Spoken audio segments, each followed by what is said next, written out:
Alhamdulillahi Rabbil Alamin. Allahumma salli ala Muhammadin. Subhanaka la ilma lana illa ma'alamtana innaka antal alimul hakim. La hawla wa la quwata illa billahil aliyyil azim. Yang sama kita hormati dan kita muliakan ketua dan segenap pengurus Masjid Ar-Rahim, Imam Besar Masjid Ar-Rahim, Bapak dan Ibu, alim ulama, cerdik pandai, tokoh agama, tokoh masyarakat dan mungkin juga tokoh adat. Yang jelas kecil si rama-rama, besar si jalar-jalar. Kecil tak disebut nama, besar tak dipanggil gelar. Mudah-mudahan seluruh kita yang berhadir di rumah Allah ini dimuliakan oleh Allah Subhanahu wa ta'ala. Alhamdulillahi Rabbil Alamin. Kita sudah selesai melaksanakan solat Isya secara berjamaah. Rasul menjelaskan, man shalla isya fi jama'atin faka'annama qoma nisfal lail.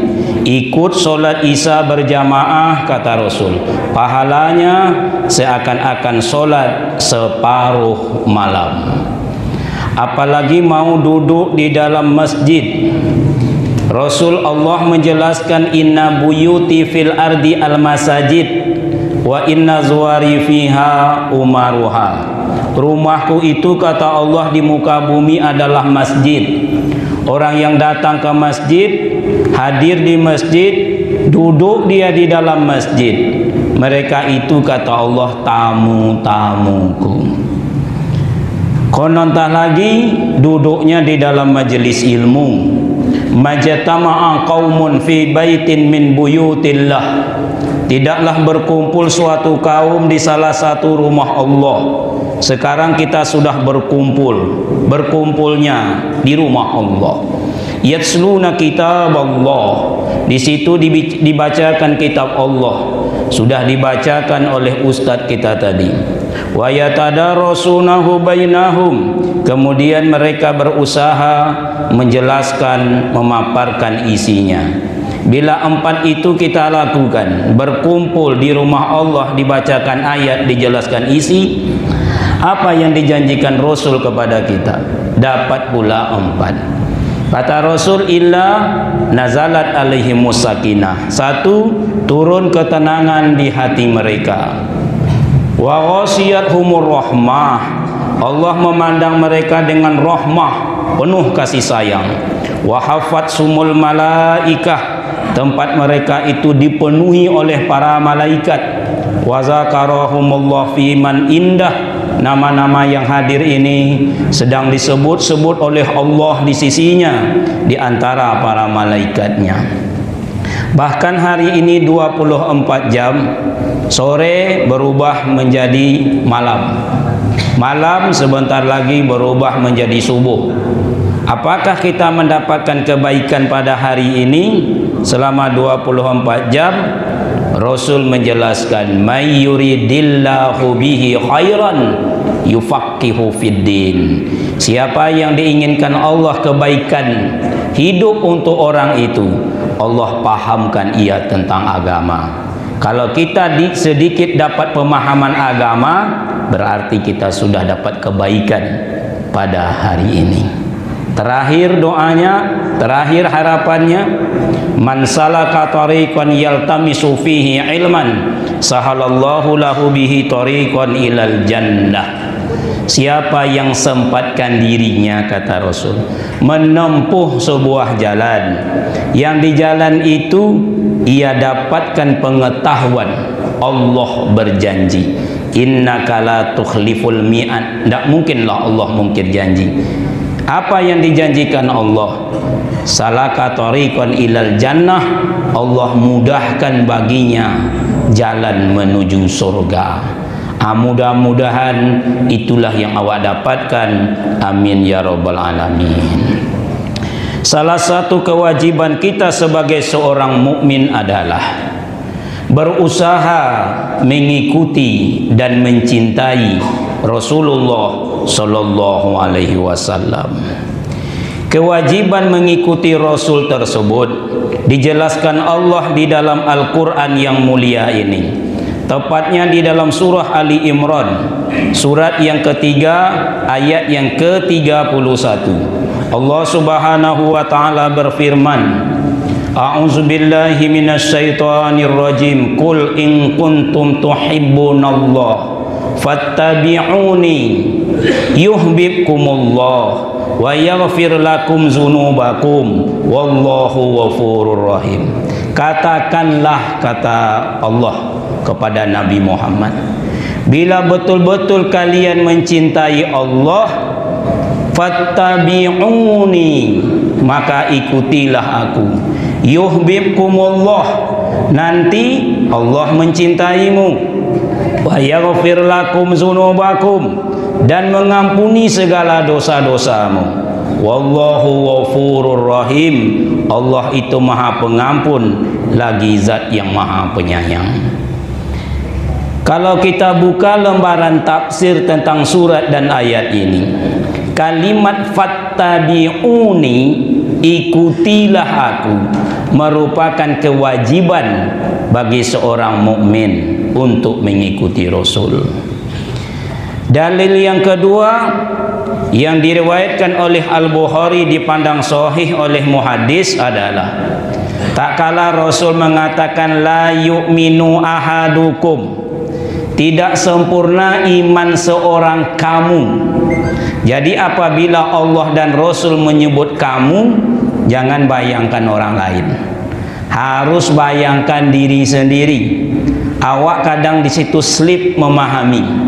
Kalau dibahas masalah sombong, pas bona kaji utat, kawan nambu di muka rumah sombong minta ampun. Judul kita hari ini bu dengki, sesuai warna apa Ustaz?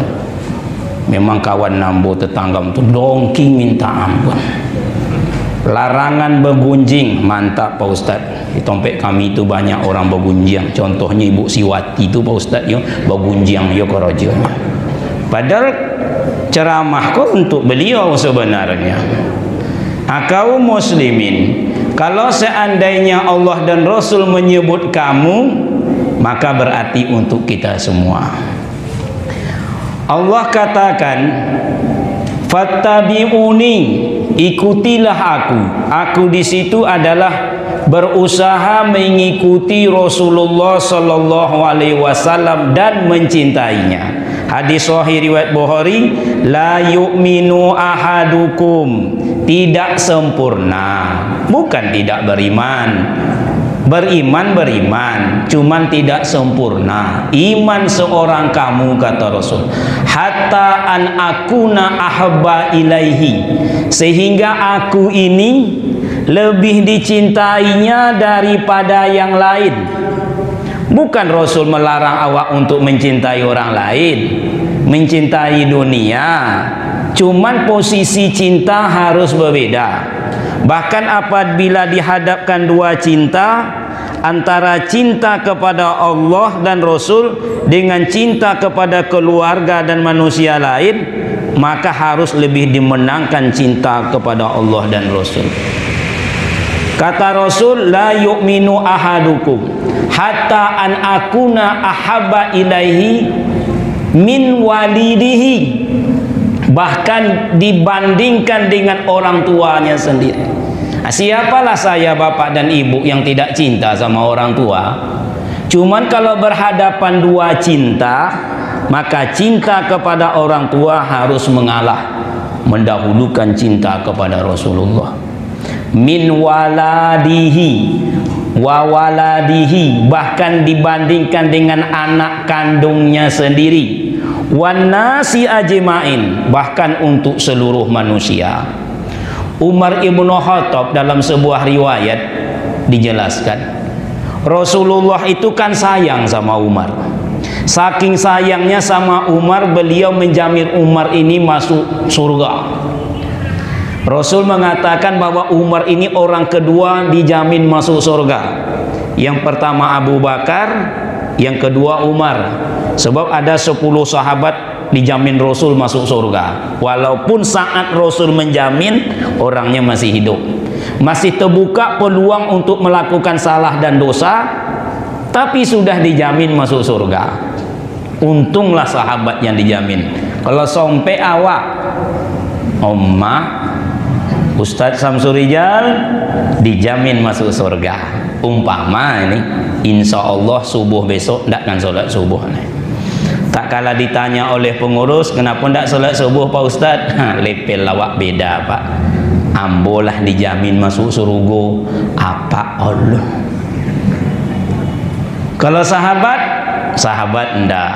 Makin dijamin makin rajin. Abu Bakar fil jannah. Nah, ini dia Umar nih. Umar fil jannah. Utsman fil jannah. Ali fil jannah. Zubair bin Awwam fil jannah. Tolhah bin Ubaidillah fil jannah. Abdurrahman bin Auf fil jannah. Sa'ad bin Abi Waqqas fil jannah. Sa'id bin Zaid fil jannah. Abu Ubaidah bin Jarrah fil jannah. 10 orang dijamin masuk surga. Salah satunya yang kedua, Umar ibnu Khattab. Lalu dalam sebuah riwayat, Rasul, Umar dan sahabat lain berjalan bebarengan. Lalu Rasul memegang tangan Umar dan Umar sangatlah senang. Sebab yang memegangnya ini kekasih Allah. Jarang orang bisa bersentuhan dengan tangan yang sangat mulia dunia akhirat. Rasulullah. Senanglah Umar. Kaum muslimin, lalu Umar berkata, "Ya Rasulullah, sesungguhnya aku ini sangat mencintai Tuhan, melebihi seluruh manusia, kecuali kalau dibandingkan dengan diriku." Artinya apa? Kalau dibandingkan cinta Umar dengan cinta kepada Rasul, lalu dibandingkan dengan cinta kepada manusia lain, bagi Umar Rasul prioritas utama. Tapi kalau dibandingkan dengan mencintai dirinya sendiri, maka dia lebih cinta kepada dirinya ketimbang Rasul. Apa kata Umar? Kata Rasul, "Tidak ya Umar, tak sempurna imanmu wahai Umar." Padahal Umar dijamin masuk surga, sahabat terdekatnya ini. Tak sempurna imanmu Umar, apalagi yawa. Itu maksudnya Pak.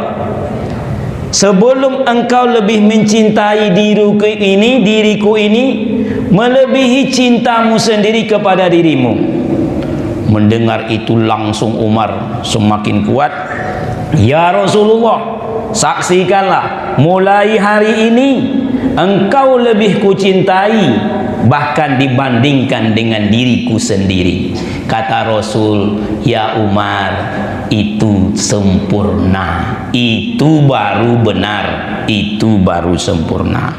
Maka berdasarkan dalil-dalil yang sahih inilah kewajiban kita kepada Rasul mencintai, mengikuti dan mencintai beliau. Permasalahan kita malam ini ada dua. Ini ceramah tak panjang, hanya sampai selesai saja.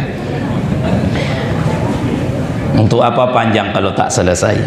Lagian ada acara yang cukup penting yang sudah sama awak maklumi di belakang. Di belakang. Sarang pipi, sarang tampuwo Pak, samo basarang di belakang rumah. Walaupun seketek beko harus dibagi ratu, mak dapet samo mangunyah. Jadi tolong sepotong jadilah diambil. Itu pun kalau bisa prioritaskan yang paling kecil dulu. Jangan sesadonya diambil. Beko banyak kawan yang tidak mendapat. Keniko banyak dari luar nampak kok. Saya tahu nih jamaah-jamaah dari Sahil kalau macam banyak. Baik rahimakumullah. Yang pertama adalah mengapa kita wajib mengikuti dan mencintai Rasul. Yang kedua, bagaimana cara mencintai beliau.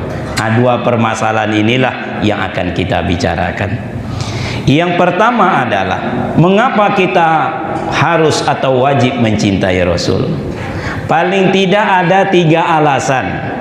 Pertama, karena Allah penguasa alam ini, penguasa dunia akhirat, menciptakan diri kita dengan segala keperluan kita, itu memang mencintai Rasul. Allah saja mencintai Rasul. Bagaimana mungkin awak yang diciptakan Allah tak mau mencintai beliau? Allah saja mencintai Rasul. Innallaha wa malaikatahu yusholluna 'alan nabi ya ayyuhallazina amanu shollu 'alaihi wasallimu taslima. Apa buktinya? Cobalah tengok. Di antara Rasul yang diutus 25 orang, Adam, Idris, Nuh, Saleh, Ibrahim, Lut, Ismail, Isa, Yakub, Yusuf, Ayub, Zulkifli, Su'aib, Musa, Harun, Daud, Sulaiman, Ilyas, Ilyasa, Yunus, Zakaria, Yahya, Isa, Muhammad sallallahu alaihi wasallam. Itu yang menjadi Mustafa iwal mursalin, penghulu dari segala rasul itu adalah Nabi kita yang mulia, Nabi Muhammad sallallahu alaihi wasallam. 24.000 nabi yang kita ketahui, sebahagian ditulis sebahagian tidak menurut ulama sirah an-nabawiyah. Yang menjadi khatamun nabi, khatamun nabiyyin adalah nabi kita Muhammad sallallahu alaihi wasallam. Sesudah beliau ni tak boleh ada lagi nabi. Bagaimanapun panjang janggutnya Pak, hitam konyangnya, besar jubahnya, banyak tasbihnya, bertungkik segala macam, mengaku nabi, wajib tidak percaya. Kenapa? Nabi awak ni khatamun nabiyyin, penutup para nabi. Beliau ini juga imamul muhtadin, imam yang mendapat petunjuk. Rasulun amin, rasul yang sangat dipercaya. Bahkan kata Allah, rahmatan lil alamin, rahmat bagi sekalian alam.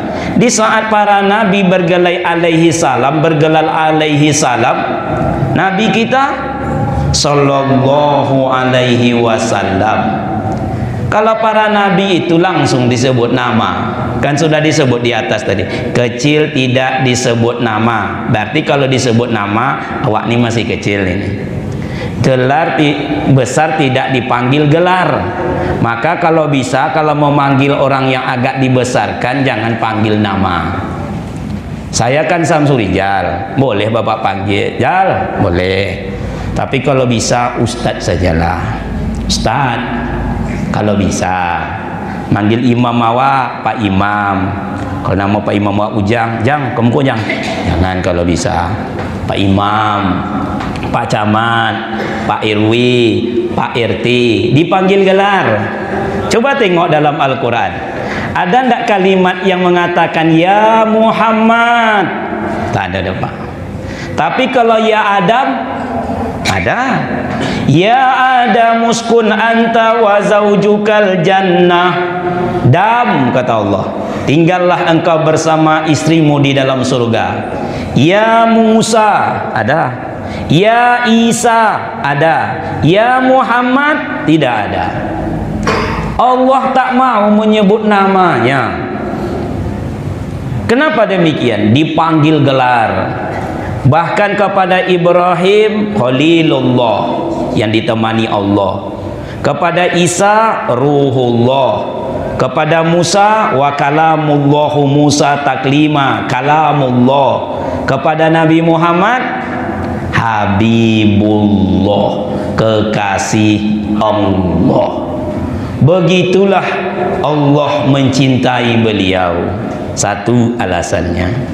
Yang kedua, Rasul sangat mencintai umatnya. Bagaimana mungkin awak tidak membalas cinta seseorang kalau orang itu memang betul-betul mencintai kita, dalam arti yang positif ke Pak ya.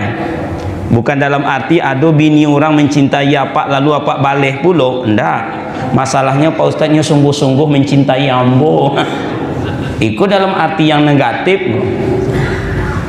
Rasul itu sangat mencintai umatnya.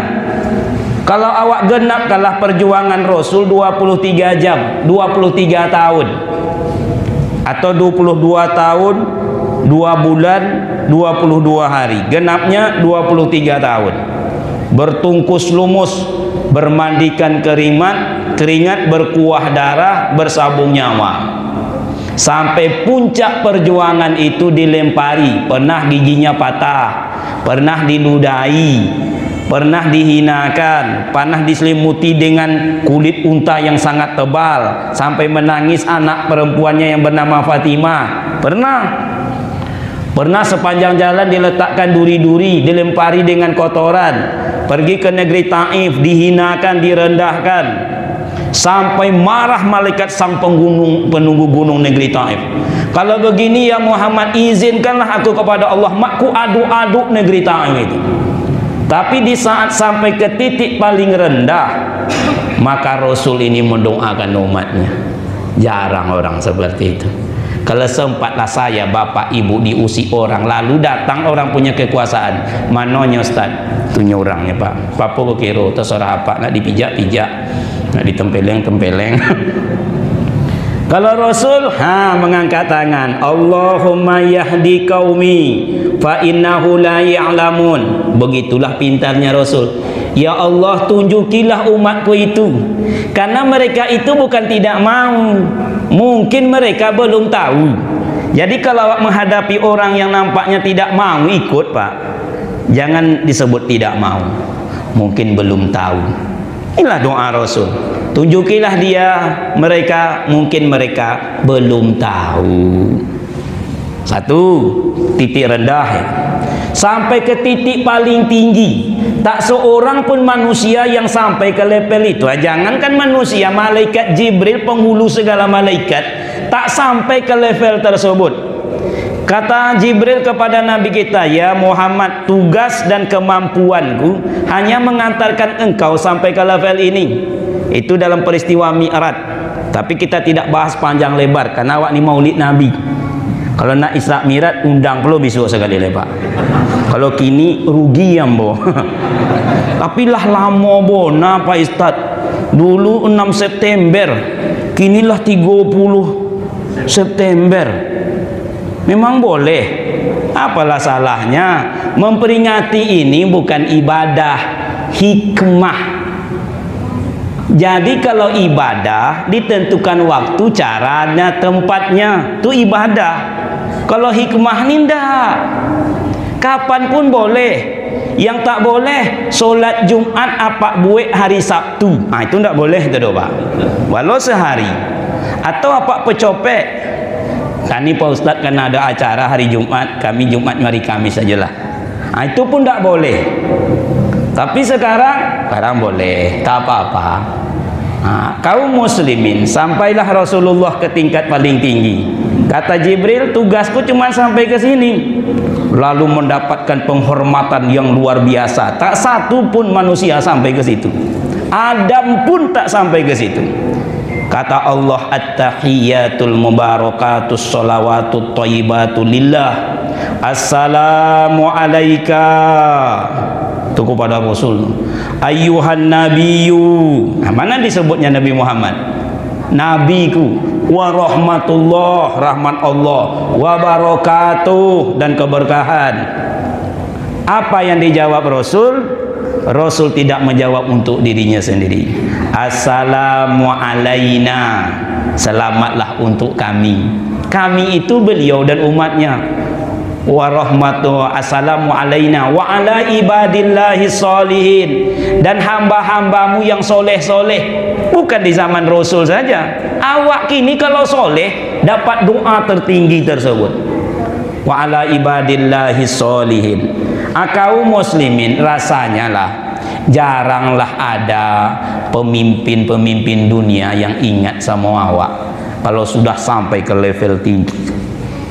Bahkan rata-rata dia ingat kepada ayatul kursi sebelumnya dapat kursi, kata orang. Bobuyihnya membaca ayatul kursi. Setelah duduk di atas kursi, lupanya kepada ayat, ingatnya kepada kursi. Saya kalau ada pemimpin mau naik tuh Pak, banyak caleg yang mendatang Pak. Pak Ustaz, sore beko di mana Ustaz ceramah? Di Masjid Ar-Rahim. Siapa yang mendongeng? Ibu-ibu. Pulih ambo datang. Ini ibu-ibunya Pak. Biarlah Pak Ustaz, ambo biarlah duduk di situ. Pengajian ibu-ibu pun mau apa tuh duduk tuh Pak. Tapi kapan? Sebelum naik. Setelah naik insya Allah 5 tahun yang akan datang dia datang lagi. Masih ingat dengan saya Bapak Ibu 5 tahun yang dulu pernah saya kemari. Iko nak 5 tahun yang akan datang leh bolo. Awak nak boleh menyinggung orang dapat nak bungkuk je nak dimakan sarung. Nak makan lado nak kena podeh. Rasulullah sampai ke puncak kejayaan yang diingatnya umatnya. 2 tu Pak. Titik kerendahan awak diingat, titik ketinggian awak diingat, titik kesusahan sekalipun. Tidak ada yang paling susah dalam kehidupan ini tak kala seorang mengalami sakaratul maut. Sehingga ulama mengatakan kalau ingin menengok salah satu azab akhirat yang ditarik ke dunia ini, tengoklah orang yang sedang sakarat. Seperti menarik batang berduri dari tubuh, putuslah mana yang putus, tinggallah mana yang tinggal. Kata Imam Qurtubi, bergoncangnya jiwa saat itu tuh berguncangnya bukan seperti pening biasa, seperti kain yang diaduk-aduk di dalam keranjang. Saat seperti itu sakarat, bahasa awaknya sekarat, ini Pak, sakaratul maut. Yang keluar dari mulut Rasul awaknya ummati, ummati, ummati. Kalau pemimpin lain tengoklah Pak dalam sejarah, ada yang menyebut istri, anak, tugas, pekerjaan dan lain sebagainya. 3. Yang keempat, bukti beliau sayang sama awak.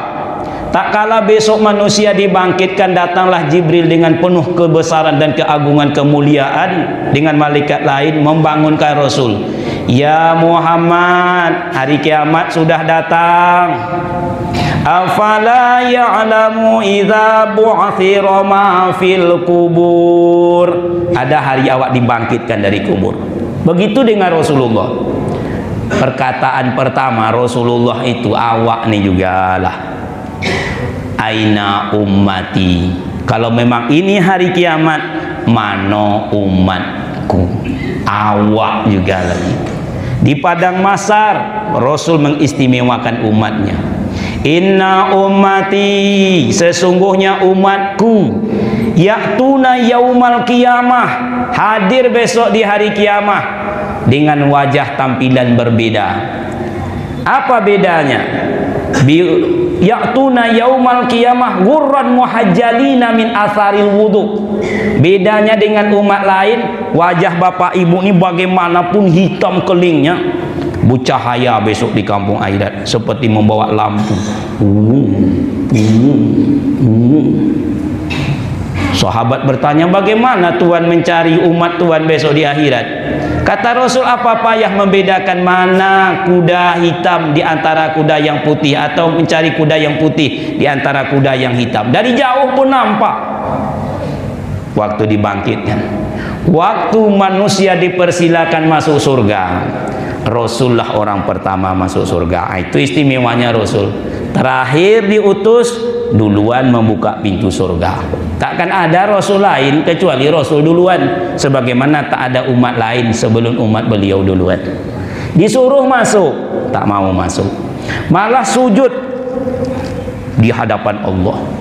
Beda antara kita sujud dengan Rasul sujud. Kalau awak sujud sebentar, kalau Rasulullah sujud, kata Aisyah menengok Rasul pernah sujud di malam hari, tidak bergerak seperti kain buruk yang diletakkan di lantai. Kutunggu, kata Aisyah, tidak tertunggu, seakan-akan beliau sudah wafat lama, sampai Allah katakan, angkat kepalamu. Ya Allah, aku tidak rela. Wah, itu sayangnya sama awak sekarang nih, apalagi umat akhir zaman nih. Aku tidak rela do ya Allah, seandainya ada satu saja umatku besok yang tidak masuk surga. Bahasa awaknya, apalah hati kegembiraanku di dalam surga ya Allah, itu bahasa awaknya. Sementara umat yang kuperjuangkan selama ini ada yang masuk neraka, aku tak rela masuk deh ya Allah. Dijamin oleh Allah, umatmu semuanya akan dimasukkan ke dalam surga, asalkan dia mengungkapkan asyhadu alla ilaha illallah wa asyhadu anna muhammadar rasulullah, masuk surga walaupun sebesar zarah imannya. Yang membedakannya dengan umat lain, Kalau begitu lomaklah menjadi umat Nabi Muhammad ni Pak Ustaz. Iya, dijamin masuk surga. Iya, walaupun awak tak solat, walaupun bapak tak solat, tak puasa, tak berimpak, dijamin masuk surga. Iya, cuman jangan salah, memasuki sebuah tempat tetap antri. Kalau cuman modal lapak asyhadu alla ilaha illallah wa asyhadu anna muhammadar rasulullah, siap-siaplah yang terakhir. Lah sedunia kau besok masuk surga, terakhir apa ibu? Kenapa belum masuk surga? Awak modal awak cuman 2 kalimah syahadat. Kapan kau ucapkan? 2 kali. Bila? Yang pertama waktu berhitan. Yang kedua waktu menikah. Sudah itu tak pernah ledo. Tunggu dulu. Biarkan seluruh orang ni masuk surga, terakhir kau besok. Jadi boleh Pak, silakanlah, tak apa-apa. Kaum muslimin yang berbahagia, masuk ke dalam surga tetap saja dilayani lagi. Sampai tersenyum Rasulullah menerima ayat dan surat ini, yaitu surat Al-Kautsar. Kenapa?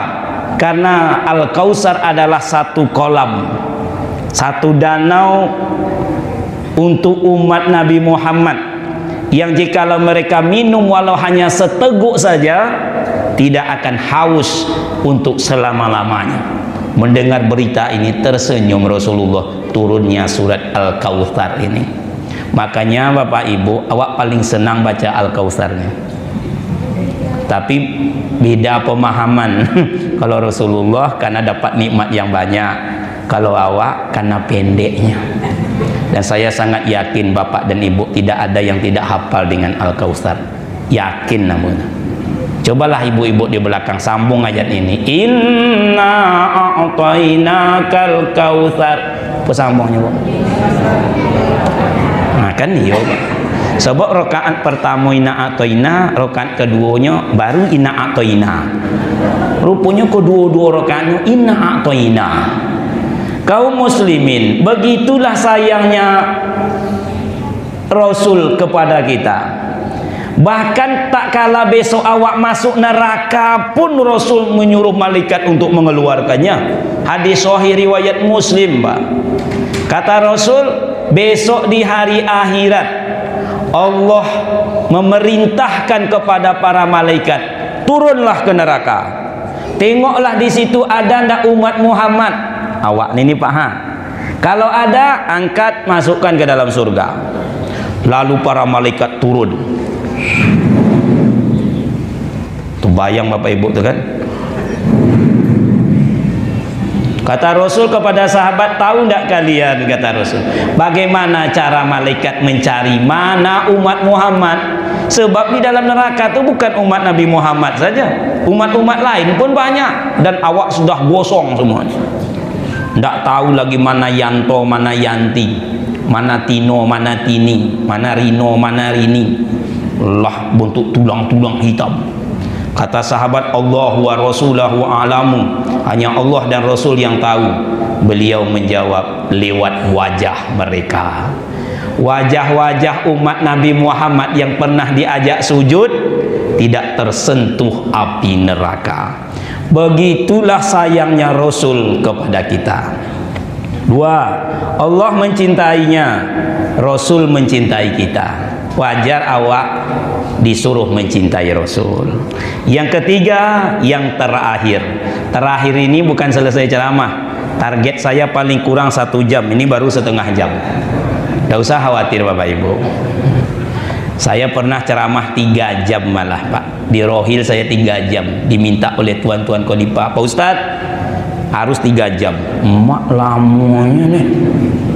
Podih pinggang nih Bapak Ibu yang berbahagia. Nah, alasan ketiga, kenapa awak wajib mencintai Rasul, berusaha mencintai, mengikuti Rasul? Karena setiap awak mengikuti dan mencintai beliau, Allah sudah janjikan keuntungan. Kata Allah satu tadi, yuhibbukumullah. Kalau engkau mengikuti Rasulmu itu, Allah akan mencintai kalian. Awak dicintai manusia saja sudah senang. Bagaimana kalau dicintai oleh Allah? Cinta manusia ini berbatas, berwaktu.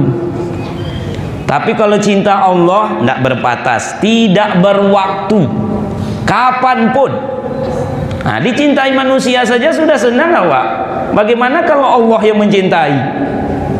Yang kedua, ini sangat penting, wa yaghfir lakum dzunubakum.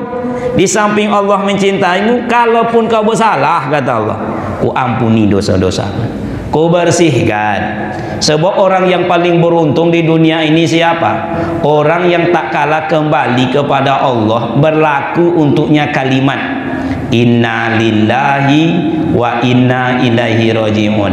Datang dari Allah, kembali kepada Allah. Datang bersih, pulang bersih. Nah, untuk pulang bersih inilah perlu ampunan. Makanya disebut kalau sudah meninggal dunia orang telah berpulang ke rahmatullah. Kata orang, innalillahi wa inna ilaihi rajiun. Mudah-mudahan dosanya diampuni, kesalahannya dimaafkan. Syarat untuk masuk surga itu memang tak boleh membawa dosa. Kalau tidak diampuni oleh Allah, mana ada awak yang bisa masuk surga? Termasuk kami para ustadz yang menyampaikan, karena tak ada yang tak berdosa. Syarat tinggal dalam surga itu Bapak Ibu tak ada berdosa di dalam tuh. Adam itu tinggal dalam surga karena belum berdosanya. Ya Adam muskun anta wa zaujukal jannah wa kula minha ragadan haitsu syi'tuma. Tinggal engkau di dalam surga bersama istrimu, makan apa yang engkau mau, nikmati apa yang engkau suka. Wala taqrabu hazihi sajarah. Kau penyebab dosa Adam. Cuman pohon yang satu ini jangankan engkau dekati, nikmati, dekat saja tak boleh. Nanti ujungnya zalim, penyesalan. Akibatnya Adam makan buah huldi. Apa dibiarkan tinggal di surga? Walaupun manusia pertama, kata Allah, kul nahbitu minha jami'a. Keluar kau dari dalam surga ni Adam. Pang carepang makan buah papuluik ditagah mengaringkang disuruhkan bahasa suruh. Mada maksudnya keluar. Di dalam surga ni tak boleh orang berdosa. Itu di dalam surga satu dosa keluar Pak. Bagaimana awak yang di luar surga ni dosa beleak-peak. Apa diundang ke dalam? Adam makan buah huldi diusir. Awak tah buah apa-hapunan awak makan. Apa diundang ke dalam? Tidak kan diundang ke dalam. Kecuali kalau awak mendapat ampunan. Adam mendapat ampunan. Fatalaqa Adamu mir rabbihi kalimatin fataba alaihi innahu huwat tawwabur rahim. Kullu bani Adam khata. Setiap anak Adam pasti berdosa. Wa khairu khata, sebaik mereka berdosa at-tawwabuna, yang bertobat. Sekarang ikut Rasul, cintai beliau, Allah berjanji mengampuni dosa-dosamu. Kaum muslimin yang berbahagia, itulah alasan kenapa awak diwajibkan mengikuti dan mencintai beliau. Selesai satu bab. Bab yang kedua, kan pas pembagiannya. Bagaimana cara mencintai beliau? Ada beberapa langkah. Yang pertama, seseorang yang mencintai harus mengenal yang dicintainya. Kalau tidak, kata orang, seperti membeli kucing di dalam karung. Ya enggak Pak? Niat awak beli kucing bagus, tapi harus tahulah jenis kucing apa yang awak beli. Nah, sekarang awak berusaha mencintai Rasul. Bagaimana mungkin seseorang mencintai kalau tak mengenal yang dicintainya? Besok di kampung akhirat ini termasuk yang ditanya di dalam kubur. Man nabiyuka, man nabiyuka, siapa nabimu? Awak tak kenal. Makanya lewat maulid inilah salah satunya awak mengenali beliau itu. Beliau itu Bapak Ibu manusia persis seperti kita. Dan manusiawi sifatnya. Artinya apa Pak Ustadz? Kalau hari ini awak dilahirkan, Rasul dilahirkan. Jadi Rasul itu Pak Ustadz tidak diturunkan, bukan, dilahirkan. Cuman ada bedanya. Bedanya apa? Beliau punya tanda-tanda khusus, awak tidak. Karena beliau manusia biasa yang luar biasa. Tentu ada yang luar biasa. Apa itu? Yang pertama dijelaskan di dalam berbagai kitab Sirah An-Nabawiyah tanda-tandanya. bila kalian melihat sumber air. Jadi di Mekah dulu tuh sumber air itu sangat diperebutkan. Dulu susah air. Salah satu tanda kiamat datang tuh sekarang sudah menghijau, hotel sudah banyak. Nah, itu salah satu tanda kiamat. Dulu susah. Bila kalian melihat sumber air yang dikenal oleh orang kering kerontang, tiba-tiba melimpah airnya malam. Apa yang terjadi? Nabi Muhammad dilahirkan. Bila kalian melihat pohon kurma yang kurus, runcing batangnya, kuning daunnya, tak ada buahnya, malam itu gemuk, hijau daunnya, lebat buahnya, merunduk kepada sang pemiliknya sehingga mudah untuk memetiknya. Kan ajaib itu, tanda kelahiran Rasulullah. Bila kalian melihat unta, bapak ibu jangan iyukan sadu yang disebut ustaz ya, menyimak jangan menyomak. Rusuh kan tak mungkin tuh. Unta yang yang dikenal oleh pemiliknya sudah tua, kurus, tak ada daging, kering air susunya. Malam itu seperti disulap, gemuk badannya, banyak air susunya. Anehnya lagi mudah memerasnya. Saat itu Nabi Muhammad dilahirkan. Bila kalian melihat kerajaan Romawi Yunani berdiri dengan angkuh, tiba-tiba runtuh saja tanpa disentuh, runtuh. Saat itu Nabi Muhammad dilahirkan. Bila kalian melihat api sembahan bangsa Persia, agama Majusi menyembah api, ribuan tahun tak pernah padam, disembah pagi sore siang malam oleh ribuan jamaahnya.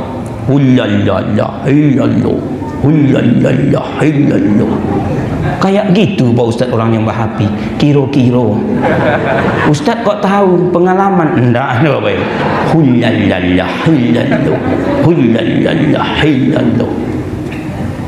Sahabat-sahabat lain pernah menyembah berhala sebelum datang Islam.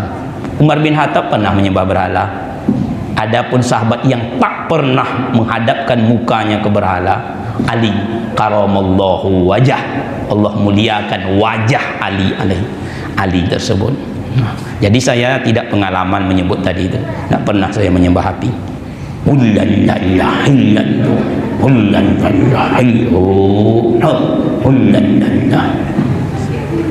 Disembah Pak, ribuan tahun tak pernah padam. Bukan api sebesar kompor di dapur rawa, besar.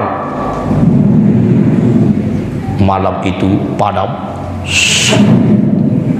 Apa ndak tokoji masyarakat Majusi, Tuhan awak mati, Tuhan awak mati. Apa yang terjadi? Nabi Muhammad dilahirkan, tanda-tanda kelahirannya jelas. Bahkan Aminah mengatakan, malam kelahiran Rasulullah aku melihat sinar keluar dari rahimku, memenuhi kamar, rumah Abdul Muthalib, halaman rumah, kota Mekah, dan menyinari 2/3 dari belahan bumi ini. Yang terbang di angkasa raya, yang menyelam diri di lautan samudra, tinggal di hutan belantara, menengok ke sumber cahaya. Apa yang terjadi? Nabi Muhammad dilahirkan. Ada tanda-tanda. Kalau hari ini awak punya nama, keluarga, kaum famili, tahun-tahun yang dilalui, beliau lengkap. 2 bulan dalam rahim ibu, ayah meninggal. 6 tahun sesudah itu ibu menyusul, yatim piatu, resmi menjadi yatim piatu umur 6 tahun.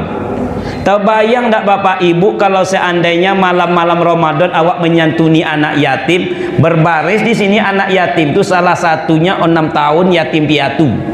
Kalau tak menangis awak terlalu keras hati tuh Pak. Banyak anak yatim tapi umurnya sudah 15 tahun. Ada anak piatu umurnya 12 tahun, ayahnya ada, ibunya sudah tak ada.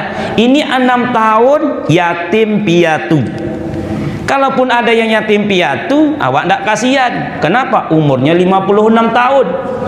Siapa? Kok? Ambo? Yatim piatu Bapak. umur 56 tahun. Rasul 6 tahun. Dalam ayunan gelombang masa, yatim piatu terkatung-katung, timbul tenggelam dihempas gelora, tiada pelampung tempat bergantung. Waktu hamba dalam kandungan 3 atau 2 bulan, ayah pun pergi meninggalkan dunia di kampung orang tanpa berita. Ibu melepas dengan tangisan, kami disiram dengan air mata. Waktu hamba pandai berkata, umur 6 tahun. Ibu pun pergi ke alam jauh, masih di kampung orang dalam perjalanan di negeri Abwa. Tinggallah kami sebatang kara, hilang pelindung, lenyap pengasuh. Ia kalau meninggalnya di rumah Abdul Muthalib, masih ada Abdul Muthalib menggendongnya, memeluknya. Ikut di kampung orang, umur baru 6 tahun. Kau mana nak mengadu? Makanya Rasul mengatakan, siapa yang sayang sama anak yatim, kata Rasul, besok di surga berdampingan denganku seperti 2 jari ini. Apa ndak mau atau Pak? Peluang tuh. Kalau ditakdirkan Allah, saya, bapak dan ibu ada tetangga di sebelah rumah yatim, peluang yang harus awak baca sebenarnya hidayah itu. Pak Ustadz, dengan solat kan awak bisa masuk surga? Belum tentu Pak. Kalau masuk neraka mungkin joleh. Fawailul lil musallin, neraka wail bagi yang solat. Bagaimana nak masuk neraka? Solat asar hampir maghrib, solat subuh lah jam 7. Iya ndak? Berdiri pun di hadapan Allah loyo. Kau nak masuk surga? Allahu Akbar. Kata malaikat, kalau ndak sogat dia apa lah, kau tempeleng apa kau lah. Muaknya menengok.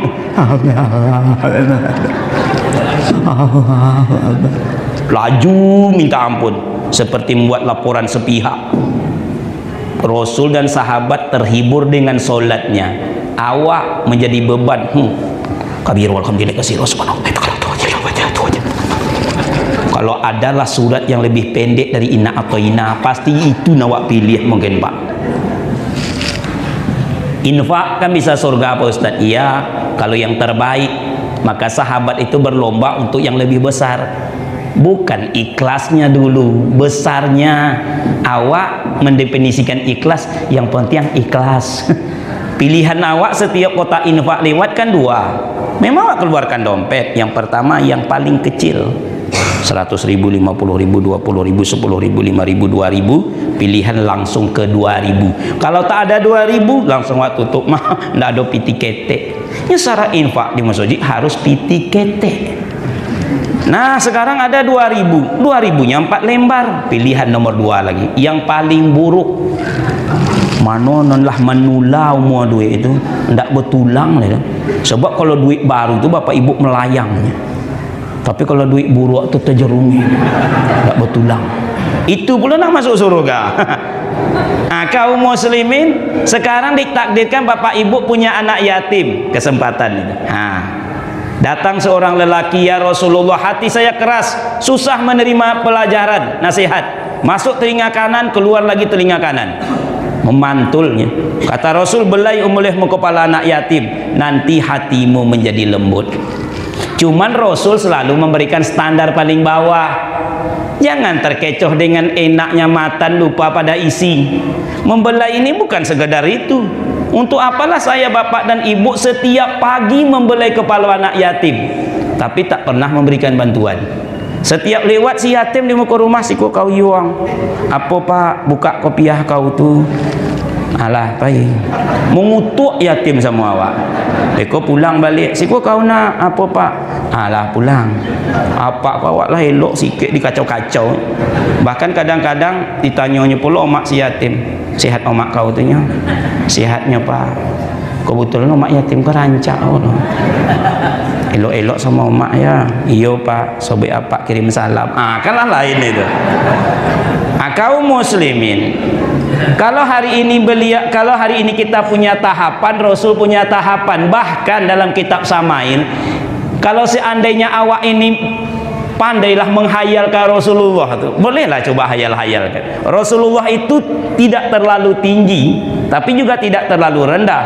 Beliau lebih tinggi dari orang yang rendah, tapi akan lebih rendah daripada orang yang paling tinggi. Sebab kalau terlalu tinggi menjulai-julai kayak tiang listrik kan tak elok ya Pak. Atau pendek tersanonat, tidak juga bagus. Sedang. Rambut beliau ikal, hitam ikal, kelam. Ambo dulu waktu SMA ikal, inilah lurih dah Pak. Kening beliau agak tinggi, alis beliau tebal, pipi beliau mulus, bibir beliau seimbang dengan bentuk muka beliau, wajah beliau itu tampan rupawan. Kata sahabat yang pernah menengok wajah Rasul mengatakan, suatu malam aku keluar rumah waktu itu bulan sedang purnama. Bapak tengoklah bulan sedang purnama, indah betul, bintang-bintang banyak. Kalau perlu duduk di lapangan bola kaki Pak, kan tak ada pohon-pohon. Sedang purnama tu cantiknya minta ampun. Waktu itu bulan sedang purnama. Rasul sedang berada di luar rumah berpakaian mewah, berpakaian merah dari negeri Yaman. Oranglah ganteng pakaian merah kan maraknya bercahaya. Lalu ku coba membandingkan, memandang bulan yang sedang purnama dengan menengok Rasulullah. Ternyata Rasul jauh lebih memukau. Bapu kiro-kiro. Memang Yusuf itu tampan, karena Rasul mengatakan di langit keempat aku jumpa Yusuf alaihi salam. Yusuf itu dianugerahi Allah wajah yang rupawan. Akan disebut Rasul tampannya, karena Al-Quran memang menyebutnya. Saking gantengnya Yusuf itu kalau melintas di depan perempuan, perempuan itu akan lupa sama suami, bahkan kepada dirinya sendiri. Sedang membuka buah-buahan, kata Zulaiha, Yusuf melintas. Begitu Yusuf melintas, perempuan buka buah-buahan, tangan pisau naik ke tangan. Oma. Tapi tidak ada kata oma ada. Oma. Habis. Wajah rupawan kata Rasul. Tapi Rasul mengatakan lagi, dan Yusuf itu mendapat separuh ketampananku. Mana lebih tampan Nabi Muhammad dari Yusuf? Tampanlah Mustafa wal mursalin ini. Innallaha jamil, Allah maha indah. Mananya? Allah maha indah, kata Allah. Tuan, maaf tuan. Mencintai yang keindahan tu Muhammad. Tidak ada ciptaan Allah yang lebih indah melebihi beliau itu. Sehingga jangankan kawan awak seperti ini, lawan pun senang menengok wajahnya. Rasanya tidak ada Pak. Awak kalau sudah benci sama seseorang, muak awak menengok muka. Ibu kalau sempat berkelahi dengan ibu yang lain, ada ibu tu berdiri di depan masjid tu, lewat situ lah awak bu, tak ngapa? Aduh, si Anu tu togak itu muak mau nengok, jijik mau nengok. Biarlah kau nengok hantu daripada nengok inyo tu. Padahal dengan hantu cakap iunya sebenarnya. Lewat mana ibu? Lewat lurih aja lah. Baru awak berbelok ke Sahil tu. Ibu tu ndak ada bu, dia ke Bangkinang. Kau tengok suaminya ada togak dekat pintu tu. Muak menengok suami. Suaminya pun muak awak menengok. Suami istri tu pergi kedua-duanya, anaknya main kelereng, muak menengok anaknya tu. Anaknya pun muak awak. Seluruh keluarganya pergi ke Bangkinang bu. Ada kucingnya muak menengoknya. Itulah bedanya dengan memandang wajah Rasulullah. Kaum muslimin, cara beliau berjalan, cara beliau duduk, cara beliau menunjuk, semuanya itu bisa diikuti dan mendatangkan kebahagiaan. Nah, itu caranya. Yang pertama, mengenal beliau. Yang kedua, bagaimana cara mencintai beliau? Hendaklah melaksanakan yang disukainya dan menjauhi yang dibencinya. Awak kan begitu Pak. Kalau memang awak mengaku mencintai seseorang, apa yang disukainya berusahalah awak, apa yang dibencinya berusahalah menjauhinya. Itu tanda awak mencintainya. Sekarang awak nak mencintai Rasul, apa yang disukai Rasul? Yang pertama, Rasul itu sangat suka kepada umatnya yang rajin beribadah. Makanya tak kala seorang mukmin beribadah, Rasul bukan sekadar menyuruh saja. Rasul sebut upah yang bakalan diterima umatnya. Kalau bahasa awaknya, wahai umatku, kalau kalian lakukan ini, ibadah ini, upahnya ini. Kalau kalian yang ini, upahnya yang ini. Disebut terus setiap ibadah itu upah. Contoh, awak malas ke masjid, bukankah Rasul menyebut upah? Jadi Rasul itu tak kala awak melaksanakan ibadah, selalu beliau menjelaskan dua. Pertama, fadail, keutamaan. Yang kedua, masail, cara. Disebutnya fadail supaya awak terdorong melakukan. Disebutnya masail supaya awak benar mengerjakan. Fadail, malas ke masjid, Rasul sebut keutamaan. Man kharaja min baitihi mutatahharan ila salatin maktubatin fa ajruhu ka ajril hajjalil muhrimin. Bapak ibu yang rajin datang ke masjid, pahalanya seakan-akan haji dalam berpakaian ihram. Makanya Rasul mengatakan, tahulah mereka keutamaan merangkak pun mereka tak akan datang. Keutamaan fadail. Malas masuk masjid. Masuk masjid ini ribuan malaikat menyambut. Melangkahnya saja satu langkah hapus satu dosa, langkah kedua dapat pahala, langkah ketiga mengangkat derajat. Apalagi kalau bapak ini sudah masuk ke masjid, ini tamu Allah ini tidak sembarang nih Pak. Lau ta'lamun nasu ma fin nadai wasofal awali thumma lam yajidu illa yastahimu lastahamu. Tiga profesi ini berebut awak. Pertama azan, kedua imam, ketiga saf pertama. Jadi azan ini Pak, kalau bagus suara azan lah, pahalanya besar. Hayya 'alal shalah, azan lah. Tapi kalau kan azan membuat sakit hati orang, tidak usah azan lagi. Hayya 'alal shalah, hayya 'alal falah, tidak usah azan. Apalagi azan subuh, masjid itu dekat ke kuburan, lampu mati, hujan rintik-rintik, terdengar anjing melolong. Nekat apa tu azan? As-salat tuhairu minan naum. Tak jadi orang ke masjid lantaran nampak azan. Tadi mau orang ke masjid, tapi dia mau ngapa kok? Salat. Itu kalau subuh ngeri tu Pak. Tuhairu minan naum. Tak usah. Yang kedua, profesi yang berebut awak di masjid. Kalau tahu keutamaan, berebut nih imam. Semua awak bisa menjadi makmum. Untuk menjadi imam, imam ini orang pilihan. 14 yang harus dipenuhinya menjadi imam tuh. Salah satu bacaannya harus elok, mahrotnya harus betul, suaranya itu agak menyenangkan jamaah, dan dia harus menjaga diri. Kemudian terhindar dari dosa-dosa besar kalau tak sambut dosa kecil. Nah, nomor 14-nya tua. Cuman pengalaman, pernah bapak tuh bertahan menjadi imam, alasannya cuma satu, karena tua. Ngapa Pak menjadi imam? Awak nentuwo di siku Pak Ustaz. Tentu awak menjadi imam. Akhirnya beliau pun menjadi imam. Oh mak, menyebut safnya jelah nak golak awak. Saf, menyebut saf tu mah, dia tak bergigi dah. Saf. Oh, apa? Ya kurang lebih kayak gitulah. Dia pun mengangkat takbir. Allah Akbar. Terbayang dia ambo bapu kumbang mengirik tiang, untuk itulah bunyinya. Allah Akbar. Mulailah dia baca Fatihah. Alhamdulillahi Rabbil Alamin Ar-Rahmanir Rahim Maliki Yaumiddin. Comeh kami berjoget di belakang di buahnya.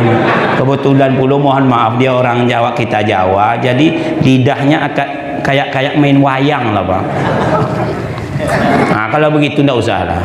Masuk di saf pertama. Makin tahu awak keutamaan sebuah ibadah, tertarik awak mengerjakannya. Berhentikah Rasul sampai di situ? Rasul tidak ingin ibadah awak ini sia-sia. Maka beliau ajar masail, cara. Mulai dari cara berwuduk, sifat wuduk Nabi. Itu tanda awak mencintai beliau itu. Kaitkan dengan beliau. Amal itu kaitkan dengan beliau. Cara solat Nabi. Berdiri solat Nabi macam mana? Semangat. Rasul mengatakan, "Iza kumta fi solatika fasalla solatal muwadda." Bila engkau berdiri solat, jadikan solatmu itu seakan solat perpisahan. Semangat. Nanti dibilang sok-sok Pak Ustaz. Sok-sok bukan begitu. Ikut sok-sok. Allahu Akbar. Itu sok-sok itu. Kalau ini enggak sok-sok. Awak kan sering mencampur adukkan istilah sehingga artinya salah. Orang gagah dibilang sok-sok. Orang tegas dibilang keras. Padahal bukan keras, tegas. Guru itu tak mesti keras, tegas, wajib. Ini kan semangat. Allahu Akbar. Tak sok-sok. Yang sok-sok yang tadi. Allah. Sami Allah. Itu ya sok-sok. Nasail. Istighfar, jangan lupa. Memang istighfar gugur dosa. Itu fadail. Basailnya elok-elok. Astaghfirullah. Astaghfirullah. Bukan semua istighfar gugur dosa. Kalau sesambilan sambil menguap.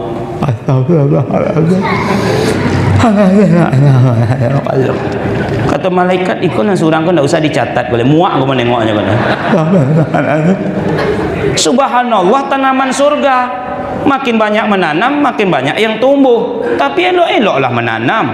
Subhanallah, subhanallah, subhanallah.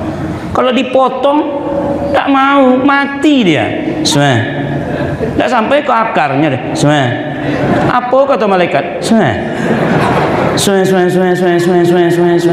Alhamdulillah. Allah. Elok-elok 33 cumannya. Subhanallah, subhanallah, subhanallah. Alhamdulillah, alhamdulillah. Allahu akbar, Allahu akbar. Tak pula elok bukan beleha.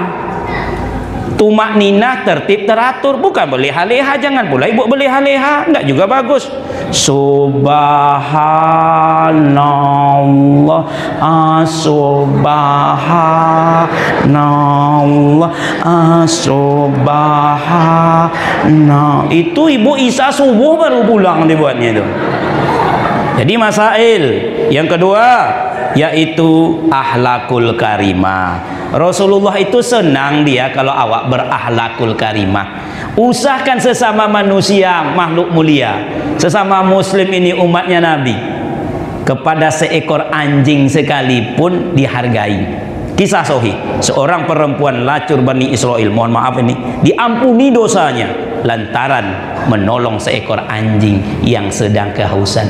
Aku melihat, kata Rasul, ke dalam surga ada seseorang lelaki menikmati kenikmatan surga. Gambaran, Pak. Dia pernah melakukan akhlak yang kecil, membuang kayu yang melintang di jalan, dimasukkan ke dalam surga. Akhlakul karimah. Senyum saja awak sudah dihargai. Bagaimana kalau akhlak yang lain? Modal cuman sesenti ke kanan, sesenti ke kiri. Soal dunia 4 dapatnya: sihah, sunnah, indah, mudah. 4 nih, Pak, dunia. Yang kelima untuk akhiratnya sedekah. Tubasumika fi wajahi wa ahika sodako. Dengan syarat satu saja, harus ada kawan senyum. Jangan coba senyum sendiri, gilo wak sampai orang. Yang ketiga, menjauhi maksiat. Rupanya kalau awak menjauhi maksiat, Rasul itu senang sama awak, ditengoknya. Maksianung itu menjaga diri. Yang keempat, yang terakhir, melazimkan sunnah-sunnah. Kata Aisyah, Rasul itu kalau mengerjakan yang baik-baik senang dengan yang kanan-kanan, kalau yang buruk-buruk dengan kiri. Masuk masjid, kaki kanan. Keluar dari masjid, kaki kiri. Masuk WC, karena WC itu buruk, kaki kiri. Keluar dari WC, kaki kanan.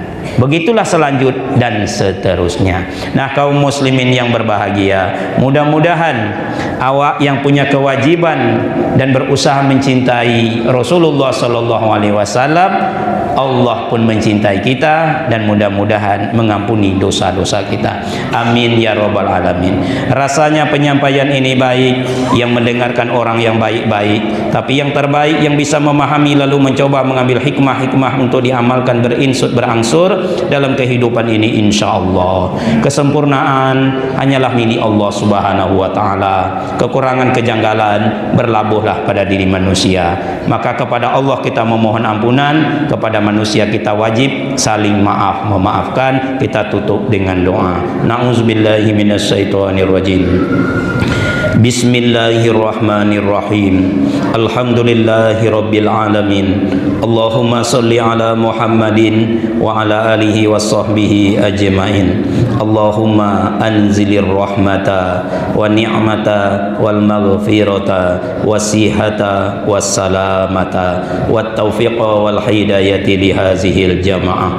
Rabbana atina fid dunya hasanah wa fil akhirati hasanatan wa qina azabannar. Wa sallallahu ala Muhammadin wa ala alihi wa sahbihi ajma'in. Subhana rabbika rabbil izzati amma yasifun wa salamun alal mursalin walhamdulillahi rabbil alamin.